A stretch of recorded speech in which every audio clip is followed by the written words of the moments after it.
Окей, тэгэхээр эхэлцгээ энэ дугаарыг дуустал нь үзээр энэ дугаар дээр би урлагийн талаар ярих юм ба урлаг яаж хөгжсөн, урлаг ягаад ийм үнэтэй байдгийг байгаа гих мэтлэн зүйлүүдийн талаар ярих юм байгаа. Тийм учраас энэ дугаарыг дуустал нь үзээрэй. Энэ дугаар дээр минут, секунд болгон чамд хэрэгтэй мэдээлэл, шинэ мэдээлэл байх болно. Тийм учраас эхэлцгээ.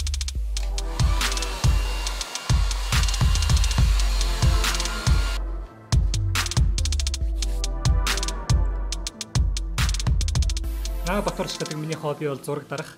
Гэтэ зөвхөн фото зураг биш. Ер нь визуал арт буюу нүдэрээ харж болох урлагийг сонирхдаг байгаа. Тийм учраас фото зураг хэрвээ сурах байгаа бол заавал уран зургийг ч гэсэн судлах хэрэгтэй. Яг бол уран зургаас шинэ техник сурч болно. Мөн эргээд фото зураг сонирхсноор эргээд уран зургийг ч гэсэн ойлгох боломжтой болно. Тэгэхээр өнөөдөр би юу ярих гэж байгааг бол ерөнхийдөө бол би энэ дугаарынхаа сэдвээр болохоор Малевичийн зурсан хар дөрвөлжин гэдэг зургийг сэдв болгож авсан байгаа. Гэхдээ зөвхөн энэ зургийн талаар гэлтгүй нийт урлагийн талаар яагаад урлаг ийм үнцэнтэй байдгийг байгаа гэдэг зүйлийн талаар ярих юм байгаа. Тэгэхээр юунаас эхлэхээ гэвэл Казимир Малевичийн зурсан хар дөрвөлжин гэдэг зургаас эхлэе. Энэ зургийг хараад та нарт юу бодогдчих вэ? Яг өнөөдрийн байдлаар бол хамгийн нэр хүндтэй тооцогддог дуудлага худалдаа Sotheby's энэ зургийг болохоор $20 сая үнэлж байгаа. Тэгэхээр энэ зурган дээр та нар хараад $20 сая үнэлгээ олж харж чадчихна. Хэрвээ чадахгүй байгаа бол яагаад бид нар олж харж чадахгүй байна гэдгийг асуугаад үзээрэй. Тэгэхээр энэ зургаас хүмүүрээ харцгаая. Ойлгомжтой байна. Тэгвэл дахиад ойртолоод харцгаая. Магадгүй их юм бол юм харагдчих магадгүй. Окей, тэгэхээр энэ зургийг ойртолж хараад байх ямар шаардлага байхгүй нь нэгээс нэг төрлийн тролл байсан байна. Тэгэхээр энэ зураг яг яагаад $20 сая үнэлгээтэй байна уу гэдгийг ойлгохын тулд зөвхөн энэ зурглаа ойртож хараад юу ч ойлгох боломжгүй. Энд ямар ч мэдээлэл байхгүй байгаа. Энэ зургийн утга санаа нь өөрөө энэ зургийн утга санаа нь өөрөө 20 дугаар зууны хамгийн шилдэг санаа байсан бөгөөд энийг ойлгохын тулд бид нар урлагийг нийтэд нь судлах хэрэгтэй байна. Тийм учраас бүгдээрээ энэ зургийн яагаад $20 сая үнэтэй гэдэг учрыг нь олцгоё.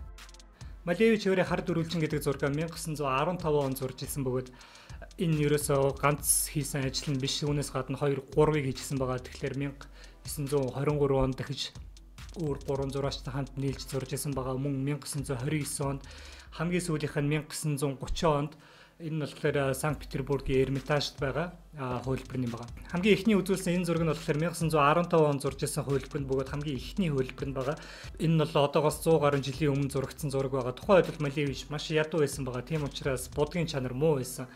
Хараар будаад тухайн хар будаг нь болохоор хагарсан байгаа. Энэ хагарсан зүйлүүдийг бид нар одоо харж байгаа. Энийг болохоор каркелюр гэдэг юм аа. Зурган дээр үүссэн хагарлыг каркелюр гэдэг. Малевич зөвхөн хар дөрвөлжин зургаас гадна өөр маш олон зураг зурсан байгаа. Цагаан дөрвөлжин, улаан бөөрийнхий, загалмай гих мэтлэн. Гэхдээ энэ зургнууд дотроос хамгийн их маргаан мэтгэлцээ талцал үүсгэсэн нь бол ялчгүй хар дөрвөлжин байгаа.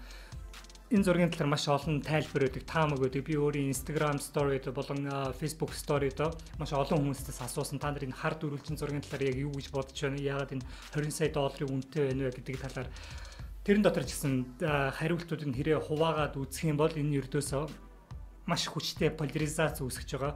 Буюу маш хүчтэй талцал үүсгэж байгаа. Ерөнхийдөө бол хүмүүс хоёр хуваагдж илээ. Тэр нь болохоор эхний хувилбар нь ямар хувилбарыг гэвэл тэр хувилбар нь болохоор нэг иймэрхүү хандлагатай хүмүүс энийг ямар гэж урлаг гэдгийг зүгээр л Малевич зурж чаддгүй байсан. Зүгээр л хар өнгөөр будцсан.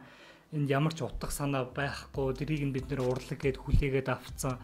Наадах чи манай хүүхэд ч зурж чадах юм байна. Би ч өөрөө зурчин. Ерөнхийдөө бол нэг иймэрхүү хариулт хандлагатай хүмүүс байгаа. Харин хоёр дахь хувилбар нь болохоор мэдтгүй юм шиг сэхэтэн болох гээд ядцсан тийм хүмүүс байгаа. Тэр нь болохоор юу гэж боторшхоо энэ зурган дээр болохоор хар дөрвөлжин яг дөрвөлжин биш талууд нь жоохон өөр. Энд бүх санаа байна. Эсвэл энэ дээр болохоор 100 давхар хар өнгийн будаг зурсан байгаа. Тийм учраас хэрвээ чи энэ зургийг удаан харах юм бол хэрвээ чи хараад бясалгал хийх юм бол бүгдийг ойлгоно. Окей, гих мэтлэн зүйлүүд хүмүүс мэдгүй учраас таамаглаж эхэлдэг. Энэ зургийг таамаглаж эхэлдэг. Энэ хамгийн том алдаа бөгөөд мэдлэг дутдаг энэ зургийг ойлгох. Тийм учраас бүгдээрээ энэ мэдлэгийг олж авцгаа, энэ зургийг хамтдаа ойлгоцгоё. Дэлхийн урлагийн түүхэнд Малевич зөвхөн энэ санаа ганцаараа хэрэгжүүлсэн биш. Аль 17 дугаар зуунд Малевичээс өмнө 200 жилийн өмнө Францын зураач нэг иймэрхүү төстэй утга санаа илэрхийлэлтэй зурагч гэсэн зурж байсан байгаа. Гэхдээ тэр нь тэгш дөрвөлжин биш тэгш өнцгт байсан байгаа. Малевичийн зурсан хар дөрвөлжин гэдэг зураг яагаад ийм их резонанс авсан бэ гэдгийг ойлгохын тулд бид нэр урлагийн түүхээр аялах хэрэгтэй болно. Тийм учраас 19-р зууны дунд үе рүү цөмөрөө очицгаая. Энэ бол англи юм байгаа. Англид юу болж эхэлж байгаа вэ гэх юм бол шин төхөөрөмж, шин машинууд, шин үйлдвэрүүд бий болж байгаа, нийгэм өөрчлөгдөж байгаа, эдийн засаг өөрчлөгдөж эхэлж байна. Хаант засаглал тэр чигээрээ байхгүй болж цоо шин нийгэм бий болж байсан үе байгаа.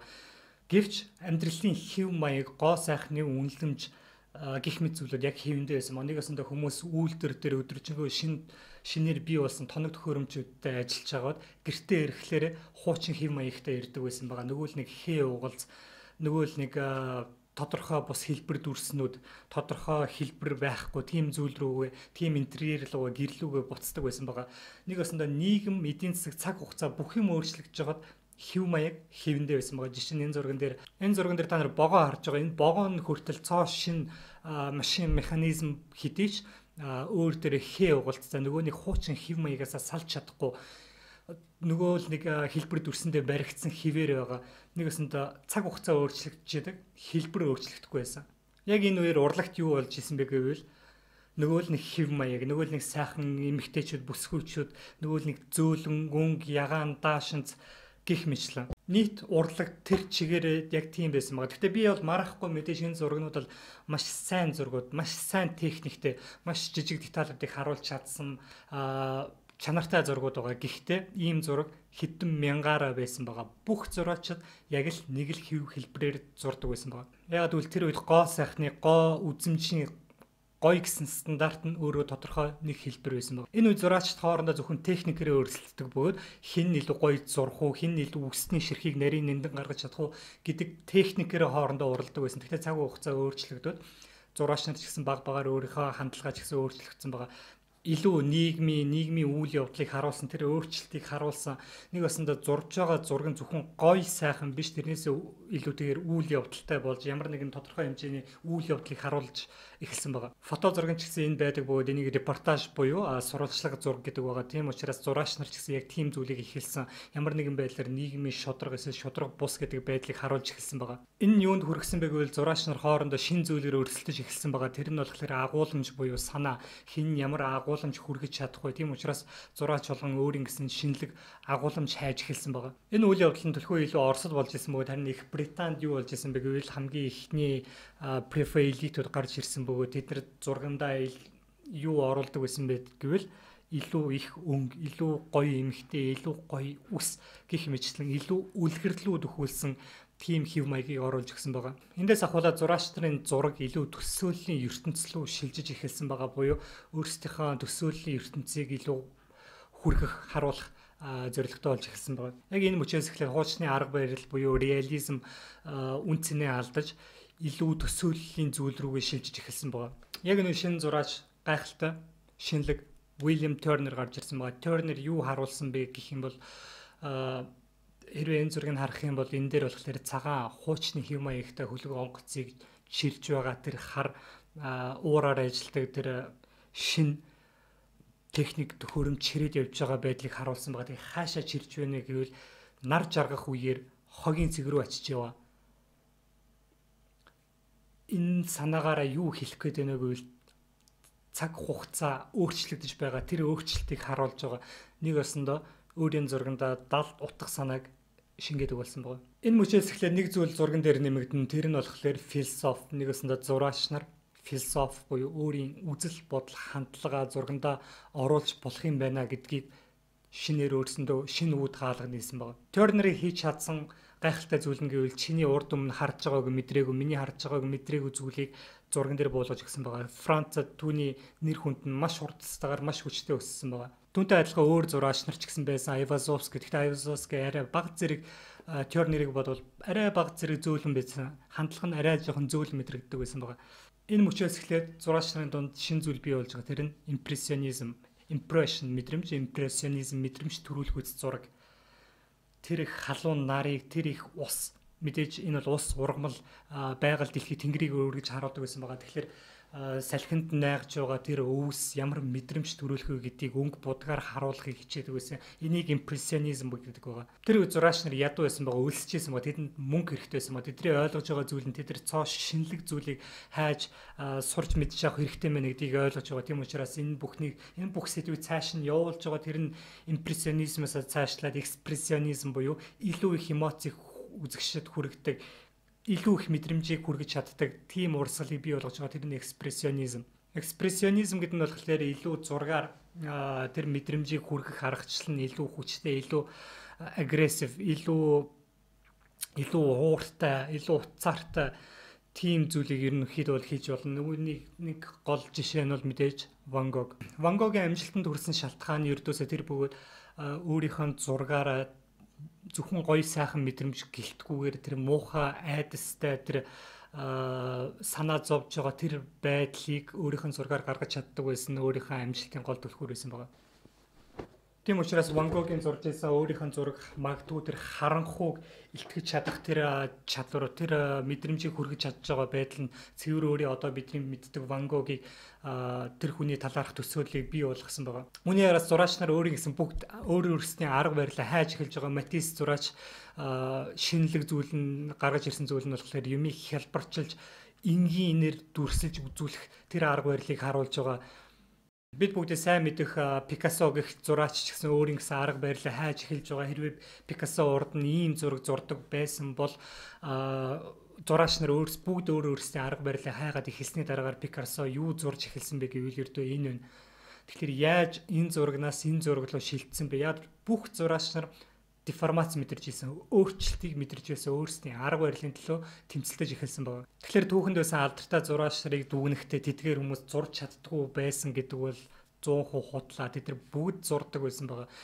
Харин тэр зурдаг байсан энгийн чадвараа золиос нь гаргаж өөрсдийн арга барилаа бий болгохын тулд бүгдээрээ энэ уралдаанд орсон. Өөрсдийн арга барилаа олох. Бидний мэдэх Матис, Ван Гог гэх мэтлэн эдгээр зураачид маш л адилхан реализм буюу энгийн зүйлээс зурж эхэлж исэн бөгөөд харин тэд нар цаашлаад өөрсдийнх нь замаар явсан байгаа. Харин одоо бид нар тухайн хэв маягийг тухайн зураач нартай зөвхөн холбож мэддэг байгаа. Ван Гог ч гэсэн тухайн үед гэрэл зургийн уран зургийн Галланд урсгалыг дүүрээддэг байсан байгаа. Сальвадор Далигийн хувьд ч гэсэн юунаас эхэлж исэн бэ гэвэл энэ байна. Тэгэхээр Сальвадор Дали ийм зурагнаас зурж эхэлж исэн бол харин юунд хүрсэн бэ гэдэг нь энэ байна. Тэгэхээр юу хэлэхэд нэгвэл бүх зураач нар өөрчлөлтийн цаг хугацаа бүх зураач нарт байсан байгаа. Зураач болгон өөрсдийн хэв маяг, өөрийг нь илэрхийлэх нэг утга санаа арга барилын төлөө хөөцөлдөж эхэлсэн. Тэдний ойлгож авсан нэг зүйл нь тэд нар хүний анхаарлын төлөө өрсөлдөх хэрэгтэй мэн гэдгийг ойлгосон байгаа. Харин хүний анхаарлын төлөө яаж өрсөлдөх вэ? Зөвхөн шинэлэг зүйлийг зохион бүтээх. Тийм учраас Сальвадор Дали яагаад ийм натюрморт талхны энэ зургийг зурж ирсэн бэ? Энэ бол маш сайн зураг, маш сайн детальтай, маш сайн гэрэл сүүдрийг гаргаж чадсан маш сайн зураг. Гэхдээ яагаад хэсэг хугацааны дараа Сальвадор Дали ийм манай ертөнцийн биш ийм зургийг зурж эхэлсэн бэ гэдэг нь. Энэ бүх зүйл нь юунд хүргэсэн бэ гэвэл зураачид шинэ үеийн измүүд гаргаж ирсэн ба маш олон төрөл, маш олон урсгал бий болсон. Хэрвээ тэр бүх измүүдийг судлах юм бол бүхэл бүтэн ном байгаа. Тэгэхээр тусад нь ярих хэрэгтэй. Энэ дотроос мэдчих хэвээр энэ шаардлагатай зүйлүүд нь ерөөсөө кубизм, фавизм. Энэ бол юмны хэлбэрчлэх, илүү хэлбэр, энгийн дүрсээр альва зүйлийг хүргэх. Энэ бол кубизм буюу фавизм. Мөн дараагаар мэдчих хэвээр зүйл нь футуризм болон симультанизм. Энэ болохоор цаг хугацаагаар аялах уу, ирээдүг зөвгнөн харуулах вэ, төсөөллийн ирээдүйн талаарх өөрийн төсөөллийн ертөнцөө харуулах. Энэ бол футуризм. Мөн тэгээд мэдээж абстракционизм, сюрреализм, абстракционизм гэдэг нь болохоор нэг альва зүйлийг өөр утга санаагаар илэрхийлэх, харьцуулалт, мөн дараагаар нь мэдээж сюрреализм гэх мэтлэн маш олон измүүд байгаа. Тэгэхээр энэ бүхнээс гарч ирэх зүйл нь урлаг гэж яг юу юм бэ? Урлаг гэдэг зүйл нь болохоор чи өдгөрийн хүрч чадахгүй, ойлгож чадахгүй тэнгэртүүдийг зүйл биш, газар дотор байдаг зүйл биш. Урлаг гэдэг бол маш энгийн зүйл. Хүнийг өөрчилдөг зүйл бол урлаг юм байна. Харин урлаг болгонд өөр ингэсэн шилдэг бүтээлүүд гэж би харин шилдэг бүтээл яаж бий болдог гэвэл хамгийн түрүүнд энд маргаан үүсгэх хэрэгтэй байдаг байгаа. Маргаан мэтгэлцэн талцал. Харин тэр талцал мэтгэлцэн дотроос чиний бүтээл ялж гарч ирэх хэрэгтэй байгаа. Тухайн үед Да Винчиг бүгдээрээ мэднэ. Да Винчи ч гэсэн маш маргаантай тийм зураг зурж ирсэн байгаа. Жишээ нь Леонардо да Винчигийн зурсан сүүлийн зоо гэдэг нэртэй зургийг бол бүгдээрээ мэдж байгаа энэ зураг байгаа. Да Винчи энэ зургийг зурхаас өмнө болохоор энэ үйл явдлыг өөр зураачнаар зурдаг байсан байгаа. Гэхдээ энэ Да Винчигийн зурсан сүүлийн зоо гэдэг нэртэй энэ зураг нь болохоор бидний мэдэх одоо шилдэг бүтээлүүдийн нэг байгаа. Яагаад гэвэл энэ Да Винчи энэ үйл явдлыг шинээр зөвөөр харуулсан байгаа. Учир нь өөр зураач нар зурагтай болохоор Есүсийн дагалдагч нарыг бүгдийг нь Есүстэй хамттан зураад харин Иуда буюу өөрөөс нь урвсан дагалдагчийг зургийн буланд өөр газар зурдаг байсан баг. Тухайн үед Да Винчи их бодохдоо яагаад Иудаг Есүсээс салгаж зураад байгаа юм бэ? Учир нь энэ болж исэн тэр оройн зоогийн үйл явдал нь болохоор Иуда Есүсээс урвахаас өмнө байсан учраас Есүс түүнийг мэдэхгүй байсан. Тийм учраас Иудаг хамттан буюу Есүсийн хажууд суулгаж байгаа зурсан байгаа. Энэ мэтчлэн альва зүйлийг өөрчилсөн зүйл жинхэнэ шилдэг бүтээл болд. Энэ зурганд дараагаар нь маш олон маргаан үүсгэсэн байгаа. Хүмүүсийн үнтэй санал нийлжсэн, дургуутсчихсан. Гэхдээ энэ дотроос Да Винчи ялсан байгаа. Учир нь одоо бид нэр тэр сүүлийн зоо гэдэг нэртэй энэ үйл явдлыг болохоор зөвхөн Да Винчигийн энэ зургаар л төсөөлж чаддаг. Тийм учраас урлагийн шилдэг бүтээл гэдэг бол үргэлж маргаан үүсгдэг, дагуулдаг. Харин тэр маргаан дотроос ялж гарч ирч чадсан зүйл бол урлагийн шилдэгт тооцогддог, шилдэг бүтээл тооцогддог. Шекспир ч гэсэн яг та нар мэдэхгүй л Шекспир яг юу хийсэн гэхлээр Шекспир альва түүхийг хүргэх паттерн буюу хэв маягийг бүтээсэн байгаа. Шекспирийн тэр бүтээсэн хэв маягаар одоо хүртэл бүх ном, зохиол, киног, бүх Холливуудын киног ч гэсэн хийдэг байгаа. Тэр хэв маяг нь юу вэ гэвэл маш энгийн эхлэл, өрнөл, зангилаа, төгсгөл энэ паттерныг Шекспир анх бий болгосон бөгөөд одоо энэ хэлбэрээр бүх киног ч гэсэн хийдэг. Харин тэр Холливуудын энэ паттернаас хэлбэр дүрснээс өөрөөр хийсэн киног бид нар одоо болохоор арт хаус гэж нэрлэдэг. Тийм учраас урлагт нэг том өөрчлөлтийг авчирсан зүйл нь Малевичийн хар дөрүүлж юм байгаа. Хэрвээ нэг цаасан дээр буулгаад үзэх юм бол голоор нь явж байгаа саарлангийн сум бол энэ бол цаг хугацаа юм байгаа. Үйл явдал өрнөл юм байгаа. Харин дээшээ явж байгаа зураас нь болохоор хуучин байсан урлаг, харин цоо шинээр доороос гарч ирж байгаа зураас нь цоо шин урлаг. Харин энэ хоёрын дунд энэ хоёр туйлыг хоёр тийш нь салгаж байгаа зүйл бол Малевичийн хар дөрвөлжин гэдэг энэ зураг юм байна. Энийг математикийн тэгштгэлийн функц дээр энийг юу гэдэг вэ гэвэл энийг сингулярнес гэдэг бөгөөд нэг зүйл явж байгаа шал өөр тийшээ яваад өгөх, харин өөр зүгээс нэг өөр зүйл шин зүйл орж ирэх энийг сингулярнес гэдэг байгаа. Урлагт ч гэсэн энэ сингулярнес бий болсон. Хаанаас яаж бий болсон бэ гэвэл Малевичийн хар дөрвөлжин. Окей, тэгэхээр яг энэ мөчөөс эхлээд Малевич гэж хэн бэ? Яагаад түүний зурсан хар дөрвөлжин гэдэг зураг тесрэлт хийж чадсан бэ? Юуг өөрчилсөн бэ гэдэг талаар бүгдээрээ ярилцъя. Казимир Северинович Малевич 1879 онд төрсэн 1935 онд нас орсон байгаа.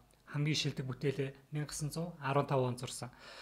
Тэгэхээр аав нь өөрийн гэсэн элсэн чихрийн үйлдвэртэй байсан. Энийг анхаарах ёстой зүйл нь тэр юм байгаа. Аав нь өөрийн гэсэн жижиг үйлдвэртэй тоног төхөөрөмж, машин, механизм гэдэг зүйлийг ойроос бага ухтаа харж ирсэн байгаа. 9 хүүхэдтэй айлын хамгийн том хүүхэд байсан байгаа. Өөрийн хамгийн анхны зураг 15 16 наснда 5 рублээр зарж ирсэн байгаа. Түүний дараагаар Курск руу явсан. Курскт болохоор төмөр замын шугам зурагч нар ажилладаг байсан байгаа. Шугам зурагч нар энд маш гол санаа явьж байгаа. Түүнээс ажилласаа маш олон төрлийн ажил хийжсэн байгаа. Ажилласаа гадна болохоор өөрийнхөө бас зураг зурсаар ирсэн. Би Казимирийн амьдралын талаар ярмаар гэн энийг та нар ямар ч вебсайтн дээр ороод Википедиагаас уншчих боломжтой. Тэгээд 1907 онд Москва руу шилжсэн. Эхнэртэй болсон, эхнэрээсээ салсан. Ер нь бол тэр хүний амьдрал ийм зигзагууд байсан байгаа. 1907 онд Москва руу шилжсэн. Тэндээс тэр хүний жинхэнэ утгаараа дотроос нь тэр урлагийн мэдрэмж нь дотроос нь түлж шатааж эхэлсэн байгаа. Ямар нэг шин зүйлийг бүтээх тэр хүсэл эрмэлзэл нь. Түүний эхэлж зурж байсан зургууд нь бол эдгээр зургнууд юм байна. Тэ энэ бол яг импрессионизмын нэг тийм хямдхан дүүр амил мэдээж хямдхан биш л тэ энэ бол бас тэгж хэлж бол болохгүй баг. Гэхдээ энэ бол ялчгүй импрессионизмын дүүрээ амил байгаа. Энэ тухайн үед бол энийг импрессионизм гэхгүй пост импрессионизм гэдэг байсан байгаа. Яг тэгвэл импрессионизм өөрийн хэлбэр маягаа бас баг зэрэг өөрчилсөн.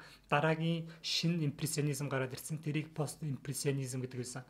Дараагаар нь Малевич зурж байгаа зураг нь болохоор Матиссийг дүүрэж зурж байгаа. Ялчгүй эндээс нь фавизм мэдрэгдэж байгаа. Дараагаар нь өөрийн оролдож үзэж байгаа зүйл нь болохоор экспрессионизм, баг зэрэг шашны хандлагатай экспрессионизм зураг. Мөн Малевич өөрийн гэсэн хөрөг зураг зурж оролдож эхэлж байгаа. Энэ зураг нь бол мэдээж бидний мэдих Пикассогийн зурдаг байсан, Пикассог дүүрэж зурдаг байсан илт мэдэгдэж байгаа. Ингээд Малевич маш олон зураачдыг дүүрэж хичээх гэж оролцсон байгаа. Тэр дотроос өөрийнхөө хэв маягаа багаар алхмаар өөрийн хэв маягаа бий болгож эхэлсэн байгаа. Тэр нь бол мэдээж кубизм, хэлбэрчлэл, энгийн хэлбэр дүрсээр илүү хүнд зүйлүүдийг харуулах гэх мэтлэн өөрийн хэлбэр дүрсээ өөрийнхөө төсөөллийг бий болгож эхэлж байгаа. Тэр нь болохоор энэ гэр зургнууд дээрээс харагдаж байна. Энэ бол цэвэр Куба футуризм буюу одоо ирээдүйн байдлыг энгийн хэлбэр дүрсээр харуулж байгаа. Футуризм гэдэг нь ирээдүйг цаг хугацаагаар аялаж ирээдүй ямар байх вэ гэдэг төсөөлөн харуулахыг футуризм, тэрийг энгийн хэлбэр дүрсээр харуулахыг Куба футуризм гэдэг. Үүний хажуугаар Малевич хэд өөр ингэсэн үзэсгэлэнгээ гаргаж эхэлсэн байгаа. Мөн дүүрийн жүжигчдийн хувцсын дизайн хийж эхэлсэн байгаа. Гэх мэтлэн мөн жишээ нь энэ зураг болохоор дүүрийн плакатны постэр зураг юм байгаа. Тэгэхээр энэ зурган дээрээс юу ажиглаж байна гэхээр энэ хүний толгойд хэдийнэ энэ дөрвөлжин гэдэг утга санаа хэдийнэ ороод ирсэн. Энэ бодлыг чааш нь хөгжүүлэх гээд дөнгөж тархин дотроо толгойн дотроо тэр утга санаанда нэг үрс болгоцсон байгаа мэдрэгдэж байгаа. Түүний дараагаар Малевич энэ бүх утга санаагаа гүйцээгээд бүрэн бие даасан супрематизм гэж гарч ирсэн байгаа. Малевич хар дөрвөлжин гэдэг бол төгс төгөлдөр супрематизм байна. Супрематизм гэдэг нь болохоор хамгийн энгийн байдлаар хамгийн гүн утга санааг илэрхийлж байгаа тийм зургууд байгаа. Малевич өөрийнх нь зурсан маш өөр олон зургууд бий. Жишээ нь энэ загалмаа. Энэ загалмаа бол зүгээр нэг хэлбэр дүрс биш. Энэ бол Есүсийг загалмаа дээр цовдлж исэн үйл явдлыг нарад жаргаж байна. Наан нь болохоор загалмааг Есүсийг цовдлж байгаа. Энэ үйл явдлыг харуулж байгаа. Ердөөс маш энгийн байдлаар загалмаа нар тэгээ болоо. Гэх мэтлэн энэ бол супрематизмыг Малевич бий болгосон. Төгс төгөлдөр болтол нь энийг ирэлсэн байгаа. Малевич өөрийн супрематизм гэсэн сэдвээ цааш нь хөгжүүлээ. Жишээ нь энэ зурган дээр харах юм бол яг адилхан хэлбэр дүрстэй хүмүүс, гэхдээ тэр хүмүүсийн зан аран шиг яаж илэрхийлсэн мэн энэ өнгөөр энэ хэлбэр дүрсээр хэрвээ харах юм бол энэ хүмүүс хоорондоо яг адилхан юм шиг боловч мэдрэгдэх мэдрэмж нь өөр мэдрэмжтэй хүмүүс байгаа. Малевичийн толгойн дотор байгаа тэр супрематизм ертөнцид жишээ нь дайн яаж харагдгийг энэ улаан айрам морьтой давхиж байгаа улаан айрам супрематизм ертөнцид яаж харагдж байна гэдэг илэрхийллийг энэ зургаар харуулсан байгаа. Тийм учраас миний өмнө ярьж байсан тэр зураачны маш олон измууд, маш олон чиг хандлага урсгалууд байсан. Харин энэ бүхний кульминац нь Малевичийн төгс төгөлдөр супрематизм хар дөрвөлжин. Малевич юу өсчихсэн бэ гэвэл хамгийн энгийн минимал байдлаар хамгийн гүн гүнзгий утга санааг агуулгах тийм бүтээлийг хүсэж байсан. Харин тэр нь болохоор энэ хар дөрвөлжин. Тэгэхээр яагаад дөрвөлжин бэ гэж? Яагаад бөөрийнхий биш гэж? Тэгэхээр хэлбэр дүрсийн бодоод үзье. Дөрвөлжин бүх талууд нь адилхан. Хардаа зураачид тухайн үед ямар яаж исэн бэ гэвэл зүгээр л очиод зотоо авдаг байсан.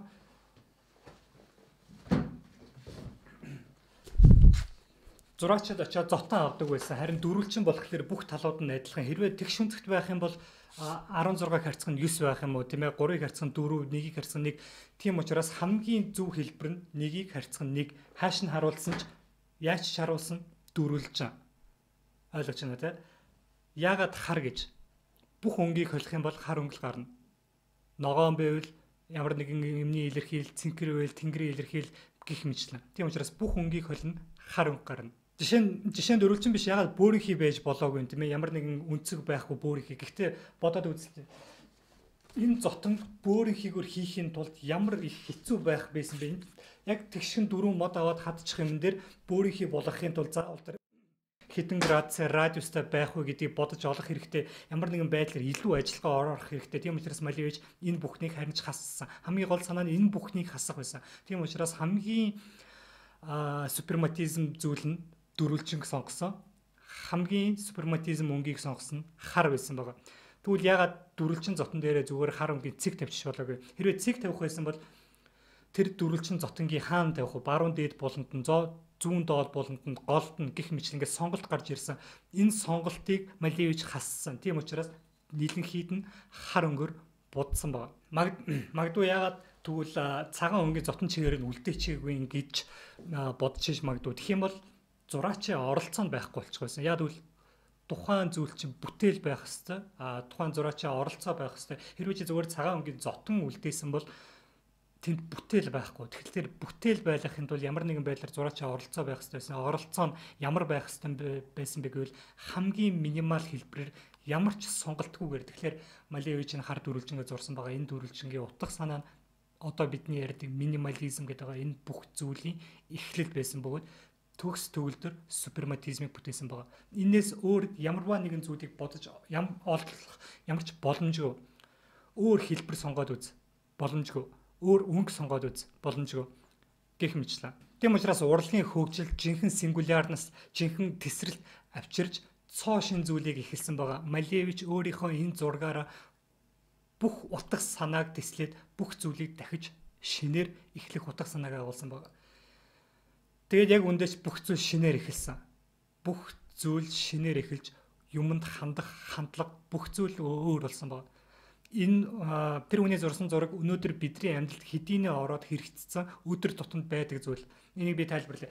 Тэгэхээр энэ зүйлээс шинэ хандлага бий болсон байгаа. Тэр нь минимализм, илүү дутуу зүйлээр яахсан тийм ээ. Урд нь үргэлж хээ угалц байсан бол одоо тийм зүйл байхгүй. Хамгийн энгийн байдлаар, хамгийн дүт замаар утга санааг хүргэх тэрийг минимализм гэдэг байгаа. Хамгийн сонирхолтой зүйл нь Малевич энд зурсан тэр утга санаа өнөөдрийн өдөр болгон чамд ч байгаа надад ч байгаа одоо чи наад үзэж байгаа утасныхаа юм уу компьютерийн дэлгэцээ хараад үз. Дөрвөлжин хар. Урд нь гар утас ямар байсан бэ? Төрөл төрлөөрөө өнгийн цэнхэр ногоо ийшээ зүүн ирэх үү, баруун ирэх үү гих мэтлэн. Жишээ нь энэ утасын хувьд бол энэ зүүн тишээ иргэдэг. Гэхдээ би солгоо гартаа бол яах юм бэ? Энийг эргүүлж чадахгүй гих мэтлэн. Энэ хүн болгон тохирж байгаа утас биш. Энэ үед технологи дэвшил энэ тесрэлт хийн авчирсан бэ? iPhone. Одоо ойлгож байна. Малевич хэлсэн санаа бүх зүйлд шингэсэн байгаа. Урд нь утас ямар байсан? Өнгөөрөө хүн болгон сонголт их шаардлагатай. Одоо анхны iPhone гарч ирсэн 2007 оноос хойш юу өөрчлөгдсөн? Юу ч өөрчлөгдөв. Урд нь утаснууд янз янзын өнгөөрөө байж хахад анх Apple iPhone-ыг гаргасан байгаа. 2007 онд. Өнөөдөр 2019 оны утас энд байна. 2007 оноос 19 он хүртэл юу ч өөрчлөгдөв. Хэмжээ өөрчлөгдсөн байж магадгүй гэхдээ утга санааны хувьд юу ч өөрчлөгдөв. Хамгийн хэлбэр байдлаар хар өнгөтэйгээр тэгш талуудтай илүү дутуу зүйл байхгүйгээр бид нар бүх зүйлийг хэрэглэдэг болсон. Бүх дизайн, бүх санаа, утга санаанд энэ зүйлүүд шингэсэн байгаа одоо. Тийм учраас 1915 оноос хойш тэр Малевичийн зурсан хар дөрвөлжин бидний өнөөдөр хэрэгжилж эдэлж байгаа гоё сайхан гоо үзмжийн шин стандартыг бий болгосон. Жишээ нь 1950-аас 60-аад онд маш алдартай байсан дизайнер байгаа. Дизайнер нь болохоор Dieter Rams. Dieter Rams бол үргэлж хилдэг Малевичийн улаан фэн байсан байгаа. Dieter Rams Малевичийг заадаг байсан байгаа. Маш олон төрлийн шинэлэг, инновац дизайнуудыг бий болгосон байгаа. Харин Apple компани гол дизайнер болох Johnny Ive болохоор Dieter Rams-ийн улаан фэн байсан бөгөөд энийг огтонч нуудгүй Dieter Rams-ийн загвараас энэ бүх санаануудаа авдаг байсан гэдгөө бол үргэлж хилдэг байсан. Жишээ нь хэрвээ 2001 онд анх гарч исэн iPod-ын загварыг харах юм бол энэ болохоор Dieter Rams-ийн Karmany радионы загварыг тэр чигт нь хуулбарласан байгаа. Өнөөдөр хүртэл бид нэр хэрэгэлдэг Johnny Ive бидэрт санал болгосон тэр Tony машины загвар нь Dieter Rams-ийн аль 60-аад онд гаргаж ирсэн, 50-аад онд гаргаж ирсэн загваруудаас хуулбарласан байдаг. Тийм учраас энэ суперматизм, энэ хэлбэрчлэл, энэ минимализм нь бүх бидний амьдралд бүх зүйл шингэсэн бөгөөд интерьер дизайнд яаж шингэсэн бэ гэх юм бол урд өмнө тэр олон хээ угал тэр олон хэлбэр дүрсгүй байдал өнөөдрийн интерьер ямар болсон бэ гэвэл тийм ээ ямар ч илүү дутуу зүйл байхгүй, хоорондын гормон, энийг бол бид нэр артико гэж нэрлэдэг байгаа. Энэ бидний өдөр тутамд хэдийнэ хэрэгжсэн. Бид нар энэ дотор нь орцсон учраас бид нар энийг анзаардаг, мэддэг. Гэхдээ энэ бүхэн хизээ бид нар энэ зүйлүүдийг гой сайхан гэж мэдэрч эхэлсэн бэ гэх юм бол Малевичийн харт өрөлжингээс ахуулаад. Тийм учраас чиний эргэн тойронд байгаа энэ ертөнц бол супрематизм, Малевичийн бүтээсэн супрематизм ертөнц. Тэгэхээр энэ тавтаа морил. Урлаг гэдэг зүйл бол ердөө энэ байдаг байгаа. Энэ тийм төдийлөн хүний хүрч чадаж ойлгож мэдгүй зүйл бол огтонч биш. Урлаг гэж юу хэлэх вэ гэх юм бол энэ бол зөвхөн ердөөсөө хүнийг чиний хийж байгаа үйлдэл хэрвээ хүнийг өөрчилж байгаа бол энэ бол урлаг. Магадгүй хэрвээ би чамайг өнөөдөр урлах дуртай болгож би урлагийг чамайг ойлгуулаад чиний үзэл бодлыг багахан зэрэг өөрчилж чадсан бол энэ бол урлаг юм ба. Магадгүй энэ том биш. Цөөхөн маш жижигхэн энэ хязгааргүй урлаг гэдэг зүйл дотор маш жижигхэн хувийг эзэлнэ. Гэхдээ энэ бол урлаг. Харин чи хэр хүчтэй урлаг хийсэн бэ гэдэг бол чи хитэн хүн өөрчилж чадсанаас хамааралтайгаар чи юу ч хийсэн хэрвээ чи хийж байгаа үйлдэлээрээ хин нэг өөрчлөх юм бол энэ бол урлаг юм ба. Нааг 5 дугаар ангид байхад манай уран зохиолын багш маань бидэрт 2 дугаар дэлхийн 2 дугаар дайны талаар ярьж өгч ирсэн байгаа. Тэгэхээр 5 дугаар ангийн хүүхэд ямар л байвал гэж тодорхой хэмжээний тогтсон үнцэн үнэлэмж гэж зүйл байхгүй. Тийм хүүхдүүдэд дэлхийн 2 дугаар дайны талаар юм үзүүлээгүй харуулаагүй зөвхөн ярьсан баг. Тэр хүн бидэрт 2 дугаар дайны талаар ярихад бид нэр тэр хичээлийг уйлаад дуусгаж байсан. Бид нэр тэр дайныг бүрэн мэдэрч байсан. Тэр хүн биднэрт зөвхөн яриагаараа тэр дайныг хүргэж чадчихсан. Тэр хичээл дуусгаад бид нэр дайнд дэжин үхэл хагцл гэдэг зүйлийг дотроос мэдэрч ийсэн баг. Энэ бол одоо бодохны бол урлаг байсан. Яг л тэр хүн бидрийг өөрчилж чадсан байгаа. Би бол өөртөө нэг зүйлд итгэлтэй байна. Надтай хамт өгсөн тэр нэг 20 хүн байгаа. Тэр 20 хүн дотор хүүтэн цэвдэг тийм хүн өнөөдөр бол байхгүй. Бидрийг өөрчилсөн зүйл байгаа. Тэр бол урлаг. Тэр бол заах арга багшлах урлаг байсан баг. Бидрийг өөрчилсөн зүйл тэр жижигхэн маш алхмаар урлаг бидрийг өөрчилсөн байгаа. Тэр хүний өөрийнх нь зүйлийг хийж байгаа тэр чадвар.